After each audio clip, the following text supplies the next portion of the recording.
Merci de bien vouloir accepter de répondre aux questions du matin du Sahara. Ouais, avec plaisir. Félicitations pour votre victoire sur le Mexicain il y a quelques jours à Paris. Mm. Racontez-nous un petit peu votre combat. Comment vous avez pu avoir raison de ce joueur qui est classé quand même 25e mondial. C'était pas un combat facile au début. C'était un combat tactique. Voilà, on savait que Carlos Molina avait beaucoup d'expérience. Mais voilà, on a mis une bonne stratégie en place. On a étudié le boxeur, on a fait tout ce qu'il fallait avant le combat pour pouvoir contrer sa stratégie à lui.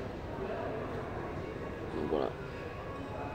C'était parce qu'on vous a vu pendant ce combat, vous avez c'est-à-dire bien entré dans le combat, vous avez bien commencé. Est-ce que c'était les directives de vos entraîneurs un petit peu ça veut dire de lui montrer de quoi vous êtes capable, ça veut dire que de le bousculer d'entrée? Non, je pense pas que c'était. Non, c'était pas les entraîneurs qui m'ont dit d'y aller directement un peu. Mais je pense que voilà, ça c'est quelque chose que j'ai l'habitude de faire. C'est que dès le premier round, il faut montrer qu'on est là, qu'on est imposant et que voilà, on reculera pas quoi qu'il arrive. Mais c'est pas. Voilà, c'est juste une question d'habitude et c'est dû peut-être au tempérament. Faut montrer qu'on est là, qu'on est présent, quoi. C'est de la présence en fait. Sans forcément.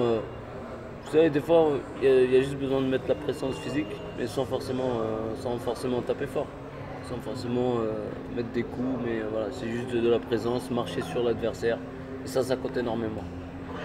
Donc à quel moment du combat avez-vous senti ou avez l'impression que ça y est, cette fois-ci vous tenez cette victoire? Contrairement il y a pratiquement un an contre l'Espagnol, on avait comment on avait ce hold-up qui vous a un petit peu fait mal, on va dire. À partir de quel moment? Dès le début, en fait, le premier round, il a été important. Pourquoi? Parce que j'ai été en train de. Le premier round, il m'a permis de comment dire, mesurer sa puissance et savoir de quoi il était capable.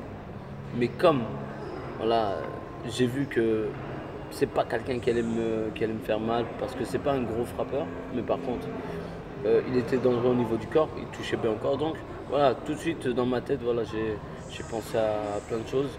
Je me suis dit, il frappe pas fort, par contre, il touche bien au corps, il a le coup d'œil, il bouge bien. Voilà, je me suis dit, écoute, Ahmed, faut que tu travailles sur des enchaînements, etc. Et à partir de là, je me suis dit que voilà, j'allais avoir le combat en main et que j'allais gagner. Mais sauf si, enfin, il fallait que je suive la stratégie et que je sois rigoureux dans ma boxe et hyper concentré. Mais je savais que j'allais l'emporter. Vous l'avez comment m'envoyé au tapis. Ouais. Est-ce qu'à ce moment-là, vous vous êtes dit, ça y est, j'ai pris la mesure de ce boxeur, je crois que c'est à moi. Non, c'est pas. Je me suis dit, quand je l'ai mis knockdown au deuxième, je me suis dit. J'étais content parce que je m'y attendais pas. Mais je me suis vraiment dit, voilà, là, faut prendre son temps. Faut pas non plus. Faut pas aller non plus le chercher parce que quand vous avez un boxeur d'expérience en face de vous, c'est pas toujours facile. Parce que, voilà, sur un coup, la boxe, ça peut tout changer. Donc, non. Ce knockdown, c'était juste, voilà, il est arrivé à un moment où je m'y attendais pas, donc tant mieux. Mais voilà, c'est bon, je sais que voilà, ça me fait des rounds de gagner en plus, mais c'est pas une fin en soi. Le plus important, c'est la victoire. Mais c'est sûr que la victoire aurait été plus belle avec la manière. Donc votre prochain combat, vous ne connaissez pas encore votre adversaire, vous venez de me dire que vous attendez qu'on vous annonce votre prochain adversaire, ce sera le 16 décembre à Paris. Donc, en cas de victoire, Inch'Allah, ça vous propulsera donc à quoi? Donc aller chercher la ceinture mondiale dans le prochain combat? En fait, tout dépend de qui je boxe et pourquoi. La boxe, c'est qui on boxe et pour quel intérêt. Pour quelle ceinture ou pourquoi ça. On sait pas, on n'a pas de nouvelles encore. On est en plein dessus, donc on attend de confirmation. Par contre, voilà, si j'ai un bon, si je boxe pour une ceinture ce qui est possible, pour une ceinture intercontinentale ou internationale, une des 4 fédérations majeures, donc ça me propulserait dans ce top 15 de cette fédération. C'est-à-dire, en sachant qu'au classement général, toute fédération confondue, je suis 21e.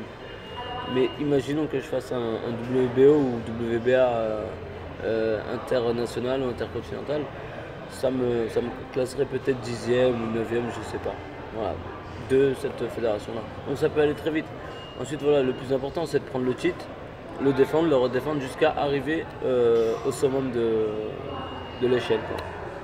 Et pourquoi pas, voilà, le but, c'est ce que, comme je vous ai dit, c'est de défendre cette ceinture jusqu'à arriver challenger. Et challenger, le champion du monde n'a pas le choix que de me rencontrer.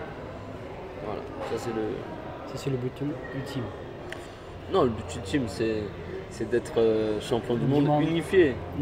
Toutes les ceintures. unifiées. All the belts. Inch'Allah. Charles. Inch'Allah. Donc, là, vous allez boxer à Paris. Mm. Est-ce que vous n'avez pas un petit peu l'ambition de venir boxer ici devant les supporters marocains un jour pour une ceinture? On est beaucoup de Marocains en France, donc j'ai quand même beaucoup de Marocains qui viennent me soutenir. Après, mon rêve, ce serait de faire un championnat du monde au Maroc, voilà, avec des gros partenaires, etc. Voilà, on espère que ça se fera d'ici là, mais voilà. Là, pour le moment, je boxe là où je peux boxer, là où je peux avancer. Que ce soit au Kazakhstan ou aux États-Unis, je boxerai du moment où ça me fera avancer. Et bien sûr que oui, c'est un rêve de boxer au Maroc. Et voilà, j'espère qu'un jour ou l'autre, on mettra les moyens pour pouvoir organiser des vrais galas de boxe à l'échelle mondiale. Parce qu'on a des bons talents au Maroc et je pense qu'il y a de quoi faire.